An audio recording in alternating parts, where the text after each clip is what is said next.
आज हमारे साथ है मुकेश निषाद जी। मुकेश निषाद जी, क्या जरूरत आन पड़ी कि आपको एक नई पार्टी बनानी पड़ी? देखिए, ये समाज की मांग थी और समाज को किसी ने ठगने का पूर्व में काम किया है, उससे समाज बहुत दुखी, समाज के लोग बहुत दुखी थे। तो हमने जब समाज के बीच में जब हम लोग जाने गए तो समाज ने कहा कि नहीं, आप लोग पढ़े लिखे युवा हैं और आप लोग को समाज के प्रति एक सच्चा पहल करना चाहिए राजनीतिक भागीदारी के लिए। इसी सब बातों को ध्यान में रखते हुए हमने राजनीतिक दल का विकल्प लेके आए। किसने ठगा है आपको?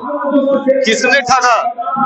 देखिए, किसने ठगा उसकी चर्चा बीती हुई बात को दोहराना नहीं चाहिए। जब उनको जितना कुरेदिएगा तकलीफ होगा, इसलिए आने वाले भविष्य की चर्चा होनी चाहिए और जो बीत गया वो बीत गया, जो आने वाला उसकी चर्चा करिए।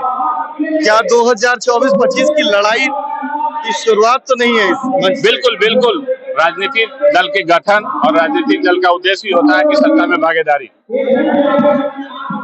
और ये जो दर्शक आए हैं आपसे बहुत आशाएं लेकर आए हैं, जो आपके कार्यकर्ता आए हैं, उनको क्या कहना चाहेंगे? बिल्कुल, मैं 100% प्रयास करूंगा कि उनके जो आशा है उस पर खरा उतरूं। क्या निषादों की हक की बात इस बार की जाएगी? 100%।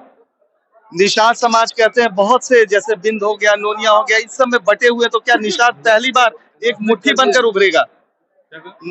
जैसे निषाद समाज, कोई बिंद, कोई नुनिया ऐसे कहते हैं, तो क्या इस बार मुट्ठी बनकर निषाद समाज उभरेगा? देखिए, जब तक अति पिछड़ा और निषाद समाज के लोग सत्ता में नहीं जाएंगे तब तक ये कहना संभव नहीं। आज की जो सरकार है और सबसे बड़ा दुश्मन है तो निषाद समाज के दुश्मन है।